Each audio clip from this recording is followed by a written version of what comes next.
Hi friends, welcome back to my channel. ఈరోజు కార్తీక మాసంలో 21వ అధ్యాయం మనం పారాయణ చేద్దాము. వశిష్ఠుల వారు 21వ రోజు కథను మొదలు పెడుతూ అగస్త్య మహాముని అత్రి మహామునుల యొక్క సంవాదము గురించి ఇంకా ఈ విధంగా తెలియజేసింది. అత్రి మహాముని పురంజయుడు కథను గురించి అగస్త్యునకు ఇంకను ఈ విధంగా చెప్పసాగెను. కాంబోజ రాజులకు పురంజయునకు భయంకరమైన యుద్ధం జరిగింది. ఇరుపక్షాలకు చెందిన చతురంగ బలములు కూడా హోరాహోరీగా పోరాటం చేయుచుండిరి. ఉభయ పక్షాలు కూడా విజయకాంక్షతో పోరు సలుపుచుండిరి. ఆ యుద్ధ భూమిలో ఎటు చూసిన శవాల గుట్టలు, తలలు తెగిన మొండెములు, విరిగిపోయిన రథములు, ఏనుగులు, గుర్రాల కలేబరాలతో హృదయ విదారకంగా ఉంది. ఆ మహాయుద్ధమున వీరత్వం చూపి మరణించిన ప్రాణులను తీసుకువెళ్ళడానికి దేవదూతలు పుష్పక విమానంలో వచ్చారు. సూర్యాస్తమయం వరకు జరిగిన ఆ భయంకర యుద్ధంలో కాంబోజరాజులు 3 వంతుల సైన్యమును కోల్పోయినప్పటికీ పురంజయుని సైన్యమును అత్యంత సాహసంతో పట్టుదలతో ఓడించారు. ఎంతో పెద్ద సైన్యం ఉన్నప్పటికీ పురంజయునకు అపజయమే మిగిలింది. దానితో పురంజయుడు రహస్య మార్గము గుండా శత్రువుల కంటపడకుండా తన గృహమునకు పారిపోయాడు. బలోపేతులైన శత్రురాజులు రాజ్యాన్ని ఆక్రమించుకున్నారు. పురంజయుడు అవమాన భారంతో దుఃఖించుచుండెను.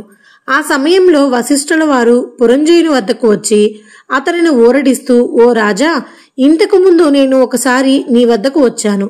అప్పటికే నువ్వు ధర్మభ్రష్టుడివై జీవిస్తున్నావు. ధర్మ మార్గంలో నడవమని నేను నీకెన్ని హితవులు చెప్పినా నీవు వినలేదు. నీవు భగవంతుని సేవింపక అధర్మ మార్గంలో నడవడం చేతని ఇప్పుడు రాజ్యభ్రష్టుడయ్యావు. అయినా జయాపజయాలు దైవాధీనములు. ఇప్పటికైనా నా మాట విను.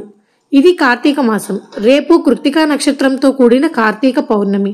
కావున రేపు నీవు స్నాన దాన జపము వంటి నిత్య కర్మలను ఆచరించి దేవాలయముకు వెళ్ళి దీపారాధన చేసి భగవన్నామస్మరణ చేయుచు నాట్యము చేయుము. ఇట్లు చేసినచో నీకు పుత్ర సంతానం కలుగును. అంతేకాక నీవు శ్రీమన్నారాయణుని సేవించడం వలన ఆ శ్రీహరి సంతోషించి నీ శత్రువులను జయించుటకు నీకు చక్రాయుధాన్ని కూడా ప్రసాదించును. కనుక రేపు నేను చెప్పిన విధంగా చేసినట్లయితే నీవు పోగొట్టుకున్న రాజ్యమును కూడా తిరిగి పొందుతావు. నీవు ధర్మాన్ని తప్పి చెడు సహవాసాలు చేయబట్టే కదా ఈనాడు నీకు అపజయం కలిగింది. కావున చింతించకు. ఆ శ్రీహరిని మదిలో తలచి నేను చెప్పినట్లు కార్తీక పౌర్ణమి వ్రతమును చేయుము అని హితోపదేశము చేసెను. ఈ విధంగా అగస్త్య మహాముని అత్రి మహామునుల సంవాదనను గురించి జనకునితో చెబుతూ వశిష్ఠుల వారు 21వ రోజు కథను ముగించారు.